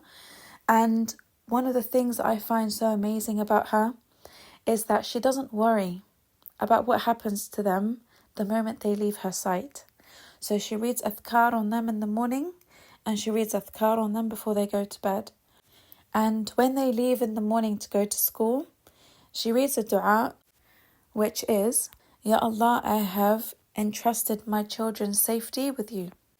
And she told me, when she reads that dua, anything that happens to her children during the day, whether it's good or bad, she's accepting of it. Because she knows it's going to be the divine decree. So she said, I'm always mentally prepared to get an unpleasant call.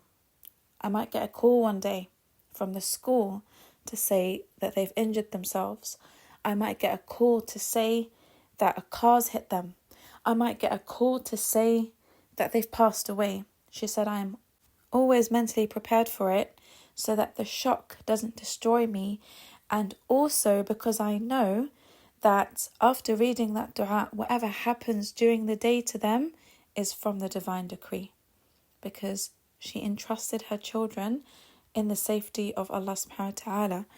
So there's nothing you can do about it. It's out of your control.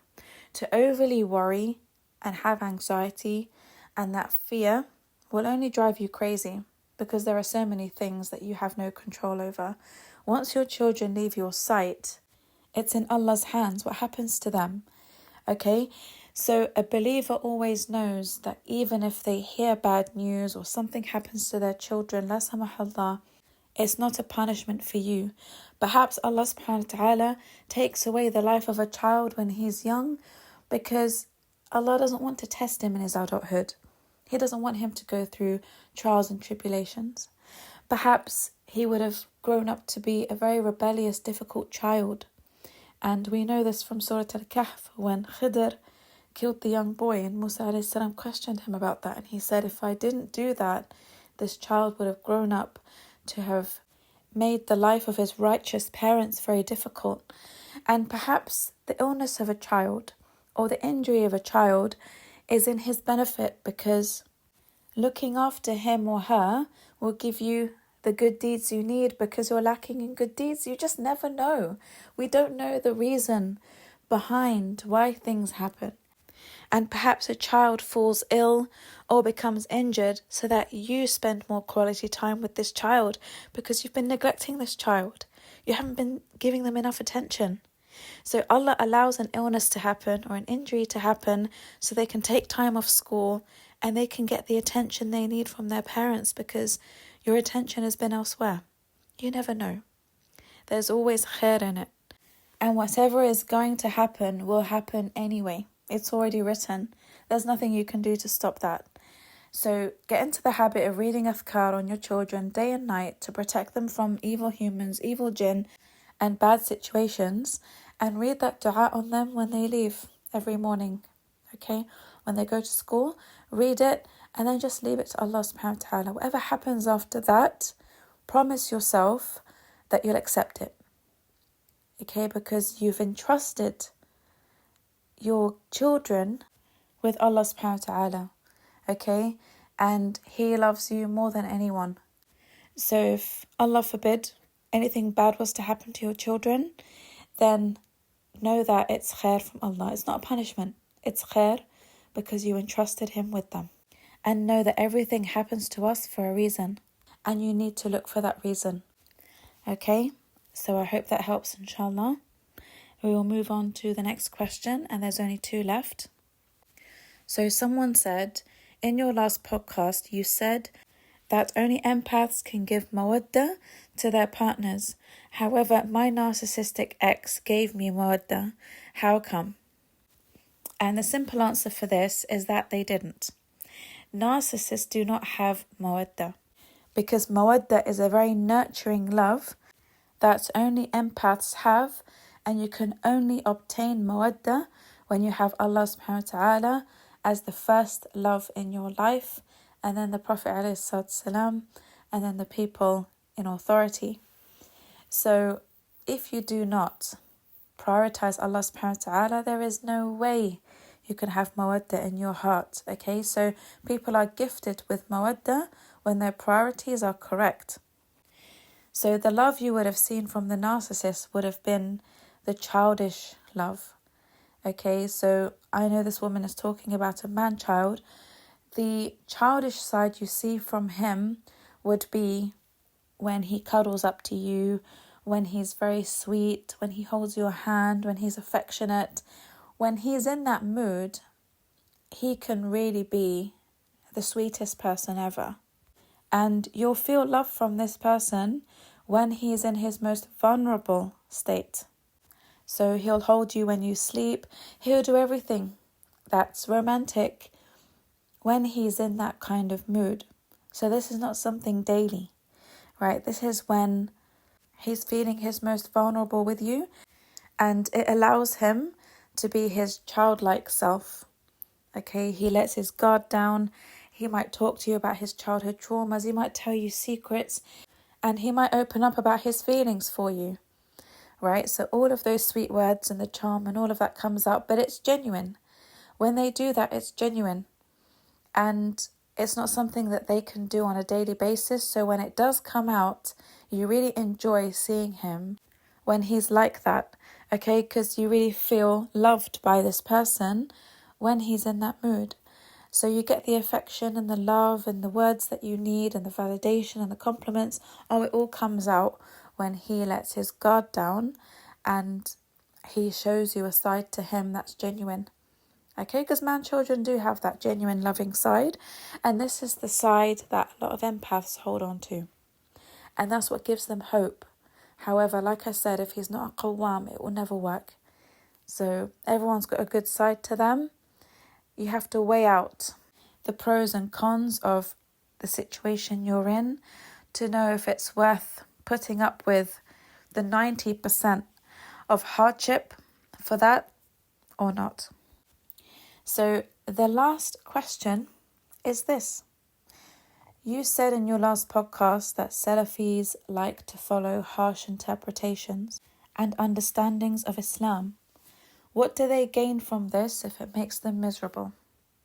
This is a great question. And again, there is a very simple answer for this. Okay, it's power and control. So even if they are not convinced with what they're learning and what they're being taught about Islam, they will use an interpretation that is problematic to suit their agenda. So it's easy to manipulate the meaning of a hadith or a Quran verse or take them completely out of context so that they can use these verses or these hadiths to control other people. And if you're not highly educated in your Islamic rights, then you'll be easily manipulated by this as well. So corrupt Salafis love the power and control that comes with the harsh interpretations of Islamic literature. So even if it makes them as miserable as hell to live life in the way they are, they don't care as long as they have control over other people, especially men over their wives. So this is what spiritual abuse is. So they get to abuse you in the name of Islam and believe that they have justifications for it because they pull out a hadith that's misunderstood and they pull out a Quran verse that's misunderstood. Okay, so they have a reason in their minds to abuse you and it's justified. So this is why they do it. Okay, because they are narcissistic, they have MPD, so they're going to use the deen to manipulate and corrupt your faith in the process. And because of this, Allah allows their hearts to become so dark, and that's why they're so miserable and so harsh, right? They're so hard-hearted because Allah's taken away the mercy from their hearts. And until they humble themselves and learn the correct understanding of the deen, will their hearts become softened again. Okay, because it's their arrogance that allows them to keep abusing people in the name of Islam when they know there's something not right about what they're doing. They know. And this is why many of them lead double lives. So he might be a preacher in public, but he'll be committing zina with, non-Muslim girls behind closed doors. He'll be drinking, he'll be smoking weed, he'll be doing everything because he knows his understanding of Islam is corrupt. He's not following the correct Islam. Even he can't follow it. So you find many of them are hypocrites. They lead a double life. And sometimes you catch your husbands doing that, but they're a sheikh with you, right? They're the grand mufti with you, but they don't apply it to their own lives. So they're cheating on you. They're watching pornography. They're doing this and this and this. They're engaging in fraud, right? Robberies. They're criminals. Oh, Sharia law doesn't apply to them because their understanding of Islam is too harsh even for them. Even for them. Okay, so this is how you know. When they have double standards in who they apply their understanding to. Notice how lenient they are with men, but so difficult they are with women.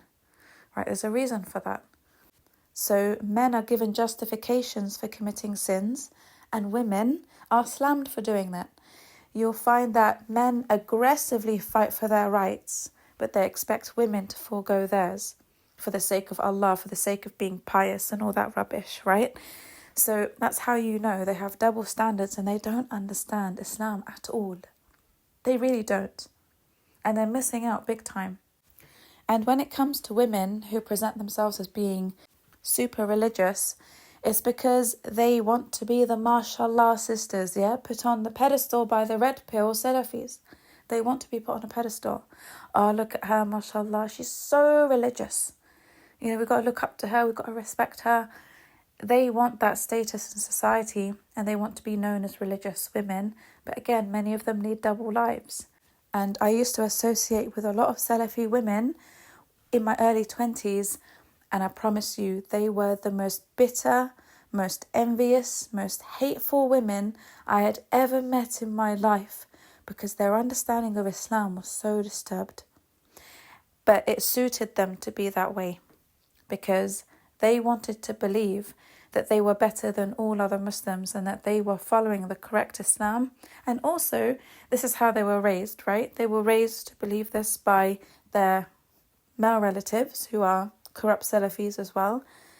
So it doesn't make sense when you believe you're following the correct understanding of Islam, yet your character is so dark, your character is so hateful of other people, so judgmental, so bitter, so resentful. You're holding a grudge against who you are. You don't like who you are, but you'll never admit it because you want to hold up this facade of being super religious so that no one can hold you accountable for anything.